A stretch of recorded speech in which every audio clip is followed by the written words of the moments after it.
नमस्कार मित्रों, happy astro YouTube channel पर आपका हार्दिक अभिनंदन है। मैं मेरे सभी दर्शकों का गुलाब का फूल भेंट करके उनका स्वागत करता हूं। मित्रों, समय कभी रुकता नहीं है, जीवन कभी थमता नहीं है। इस धरती पर जो आया है वो जाएगा, यह निश्चित ही है और परम सत्य भी है। कुछ ना कुछ जो व्यक्ति कोई भी आता है वो हमें कुछ सिखा कर ही जाता है। जीवन में जब विपरीत समय आता है तो वो भी हमें सिखा कर जाता है और उस सीख से हम अपने आने वाले जीवन को, आने वाले जो समय है उसको अपना उज्जवल बनाने के लिए प्रेरणा लेते हैं। मित्रों, यह जो समय हमें व्यतीत हो जाता है या जो हमारे जीवन में हमारे साथ आता है वो हमें कुछ खट्टे कुछ मीठे अनुभव देता है। आपकी राशि पर अभी पिछले 8 साल से शनि देव की 7.5 आपके साथ में चल रही थी और ये 8 साल का जो इतना लंबा पीरियड 7.5 आपके साथ चल रही थी, तो इसने भी एक तरह से आप ये मान लीजिए कि ये आपके मेहमान के रूप में आपके साथ रह रही थी। 7.5 का असर सभी राशियों पर पड़ता है और सभी राशियों पर एक के बाद एक निरंतर 7.5 का प्रवाह चलता रहता है। आज आपके ऊपर है, कल दूसरे के ऊपर होगी, परसों तीसरे के ऊपर होगी। हर 2.5 साल में इनका राशि का एक राशि छोड़ते हैं और एक नई राशि पकड़ते हैं। ऐसे में इनका ये क्रम लगातार चलता रहता है। मित्रों, 7.5 जब किसी राशि पर रहती है तो जीवन के सभी पहलुओं पर सच्चाई को उजागर करती है और कर्म करने की प्रेरणा भी देती है।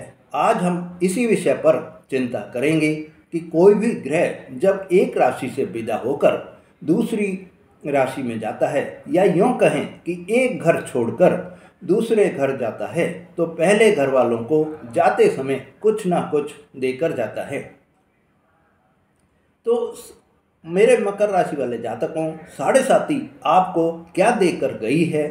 क्या आपने कभी यह विचार किया है?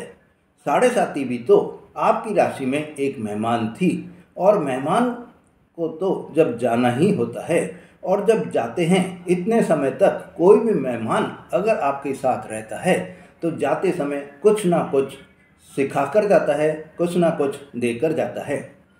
आपकी अच्छाई, आपकी बुराई समय समय पर आपको बता भी देता है। मित्रों, आप भी अपने जीवन में अपनी कमियों को दूर करने के लिए जी तोड़ मेहनत करते रहते हैं। मेहमान अगर आपको आपकी कोई बुराई है उसको उजागर करता है तो आपको बुरा भी लगता है। मित्रों, इसीलिए ग्रहों ने शनि देव को यह जिम्मेदारी सौंप दी है कि आप अपने अनुसार व्यक्ति को सुधारने के लिए उसे जो दंड देना है उसे जैसे दंड देना है वैसे आप व्यक्ति के अवगुण को, जो कि उसके अंदर छुपे हुए होते हैं, बाहर कर दें और उसको सत्कर्मों की ओर प्रेरणा दें। 7.5 जब किसी राशि पर से जाती है तो वह उस राशि के व्यक्ति को, जो उसका अभिमान होता है, उसका व्यक्ति का जो सेखियाँ होती हैं, उस व्यक्ति का जो मगरूर होता है, उस व्यक्ति का जो गुस्सा होता है, सभी को मिटाकर इंसानियत की राह पर चलना सिखाती है। इंसान के दिल में करुणा के भाव पैदा करती है, जज्बात पैदा करती है, इंसानी जज्बात पैदा हो जाते हैं। दूसरों के लिए जीना भी सिखाती है। अपनी सेखियाँ भगारना भी वो ये शो करती है कि कभी भी आप अपने आप को एकदम ऐसा परफेक्ट मत मानो, गलतियाँ सभी से ही होती हैं। मित्रों, आप में भी जब 7.5 आपसे अभी 29 मार्च 2025 को विदा हो गई है तो आपने भी ये परिवर्तन अपने आप में देखे होंगे।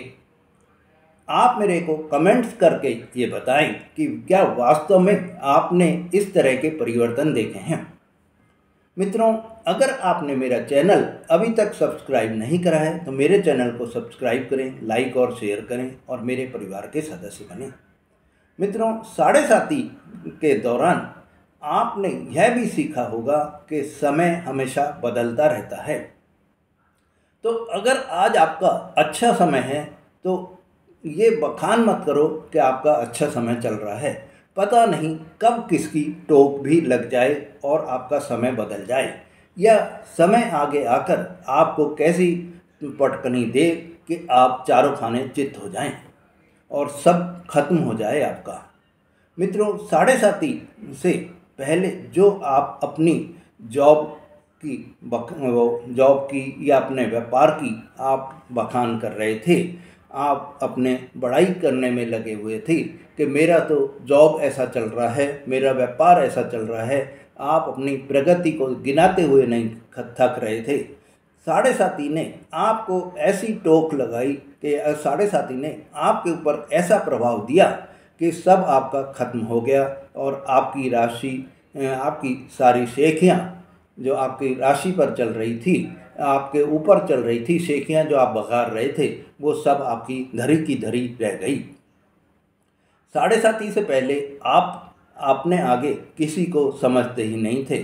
आपकी चाहे माता हो, चाहे पिता हो, चाहे आपके भाई बंद हों, चाहे आपके रिश्तेदार हों, इवन चाहे आपकी पत्नी भी हों, आपको यही एक वो रहता था कि मैं ही सर्वश्रेष्ठ हूँ या मैंने जो बोल दिया वो बिल्कुल सही बोल दिया। अब आप स्वयं ये महसूस कर रहे होंगे, नहीं, परिवार का सामंजस्य भी जरूरी है, परिवार की सहमति भी हर कार्य के लिए जरूरी है। अपनी ही राय से अपने परिवार को चलाना बिल्कुल ही गलत है। हर व्यक्ति को परिवार में भी हर व्यक्ति के अलग अलग कार्य भी होते हैं और हर व्यक्ति की अहमियत भी होती है। ऐसे में अब आप अपने रिश्तों की अहमियत को समझ गए हैं, अब आप अपने रिश्तों को समझ गए हैं और आपका व्यवहार जो है वो एकदम चेंज हो गया है, आपका व्यवहार बिल्कुल पोलाइट हो गया है। साढ़े साथी से पहले जो आपको बाहरी दुनिया अच्छी लगती थी, पर अब आपको साढ़े साथी के दौरान साढ़े साथी ने जो आपके मेहमान रूप में आई हुई थी, ये सिखा दिया कि बाहर की दुनिया से भी आपके घर के, आपके परिवार के जो दुनिया है वो आपके लिए बहुत ही बेहतर है। आप अपनी खुशियों को परिवार के साथ में ढूंढिए, बजाय कि आप अपनी खुशियों के लिए बाहर घूमते रहते हैं। ऐसे में अब आपको यह एहसास हो गया है कि परिवार से बढ़कर कोई नहीं है। आप साढ़े साथी से पहले भावनाओं में बहकर दूसरों को अपनी सहायता पहुंचा देते थे, दूसरों का काम कर देते थे और इस चक्कर में आपका भी नुकसान हो जाता था। आपको किसी को ज़रूरत हुई तो आपने रुपए उधार दे दिए और वो रुपए आपके फंस गए या आपको वापस नहीं मिले तो आपका आर्थिक नुकसान भी हो जाता था। समय का नुकसान तो हो ही गया आपका, साथ ही आर्थिक नुकसान भी आपको झेलने पड़े थे। अब आपके दिखावे के चक्कर में भी कि मैं सर्वश्रेष्ठ हूँ, आप समाज में, आप अपने आसपास के जगहों में या आप अपने दोस्तों में दिखावे के लिए बहुत ही खर्च कर रहे थे। पर साढ़े साथी ने आपको ये सिखा दिया है कि ये फालतू के खर्चे या ये दिखावे के खर्चे सब बेकार हैं और सिर्फ नुकसान ही नुकसान होता है। ऐसे में अब आपने ये समझ लिया है कि हमें किसी भी तरह के कोई भी फालतू खर्चे नहीं करने चाहिए या हमें किसी को भी इस तरह से सहायता नहीं करना चाहिए कि हमारा धन ही फंस जाए, हमारा रुपया ही अटक जाए। मित्रों, अब आपको एक और जो ये आपके अंदर हैबिट थी कि आलस्य आप बहुत ही ज़्यादा रखते थे, आलस्य की भावना आप पर हावी हो जाती थी। आप काम करते करते, मेहनत करते करते अचानक से आपको आलस्य आ जाता था और उस आलस्य की वजह से आप बना बनाया काम भी कई बार आपके बिगड़ जाते थे। पर अब आपको साढ़े साथी ने ये सिखा दिया है कि आलस्य जो है वो आपको त्यागना होगा, मेहनत करनी होगी, ईमानदारी से आपको पैसे कमाने की भावना अपने जीवन में लानी होगी और ये भावना अब आपके दिमाग में बैठ भी गई है।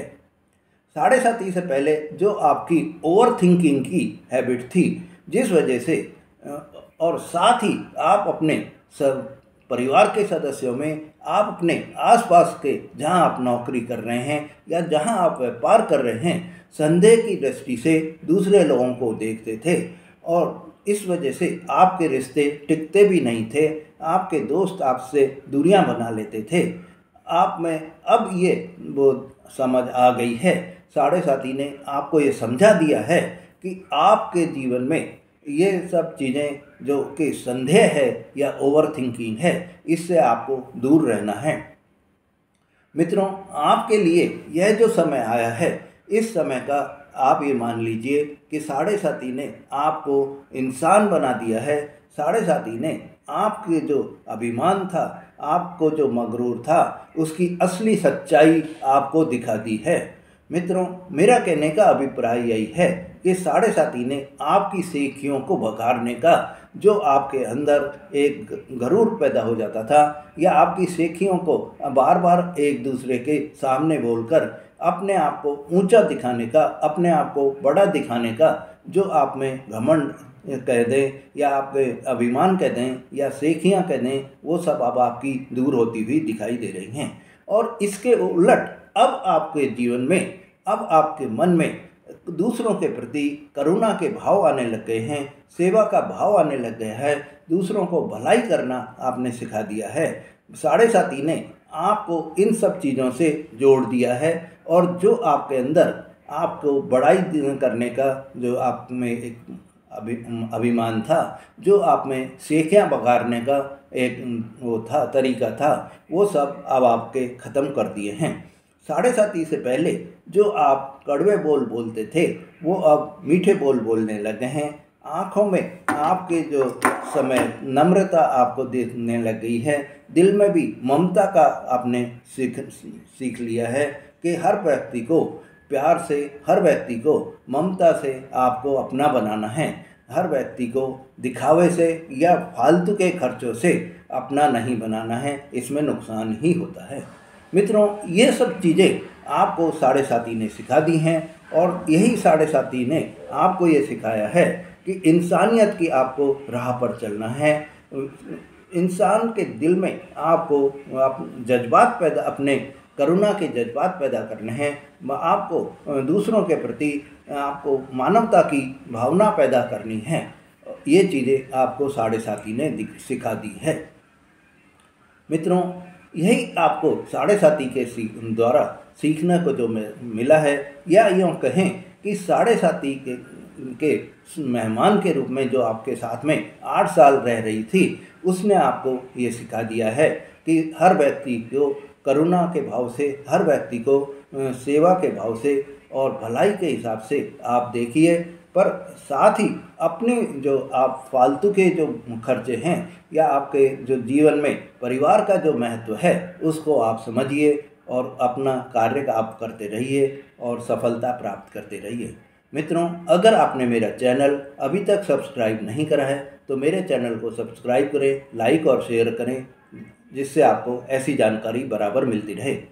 साथ ही अगर मित्रों आपने अभी तक मेरे चैनल के मेंबर नहीं बने हैं तो मेरे चैनल के मेंबर बने, जिससे कि आपको जो मेंबर्स के लिए मेरे वीडियो होते हैं वो आपको प्राप्त होते रहें और ये खास वीडियो से आपको अपने जीवन को और भी सुंदर बना सके, मधुर बना सके। मित्रों, अगर आप कुंडली का विवेचन कराना चाहते हैं तो आप हमसे संपर्क कर सकते हैं। धन्यवाद।